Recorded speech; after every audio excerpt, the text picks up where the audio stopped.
સુરેન્દ્રનગર ગોદાવરિયા સોલંકી પરિવાર દ્વારા શ્રી આલાદાદાના મંદિરનો જીર્ણોદ્વારનું સુંદર આયોજન કરવામાં આવ્યું।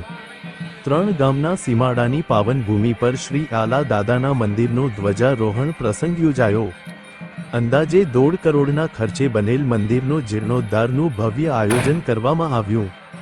તાજેતરમાં ગોદાવરિયા સોલંકી પરિવારના સુરાપુરા શ્રી આલાદાદાના નવા મંદિરના જીર્ણોદ્ધાર નિમિત્તે 3 ગામના સીમાડી ખમિયાણા, શેખપર, લીમલીની પાવન ભૂમિ પર શ્રી આલાદાદાના મંદિરે ધ્વજારોહણનું ભવ્ય આયોજન કરવામાં આવ્યું હતું।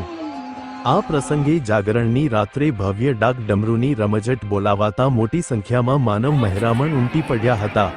જ્યારે ધ્વજારોહણ પ્રસંગના પાવન દિવસે લગભગ 15,000 માણસોનું મહેરામણ ઉમટી દાદાના ધ્વજારોહણ સમયે એક સમયે જય આલાદાદાના જયઘોષ સાથે સંપૂર્ણ વાતાવરણ ગુંજી ઉઠ્યું હતું, જેમાં પ્રસંગેમાં માતાઓ, બહેનો, વડીલો માટે મહાપ્રસાદનું આયોજન કરવામાં આવેલ હતું। આ યોજાયેલ પ્રસંગે શ્રી આલાદાદાના દર્શન કરી ધન્યતા અનુભવી હતી।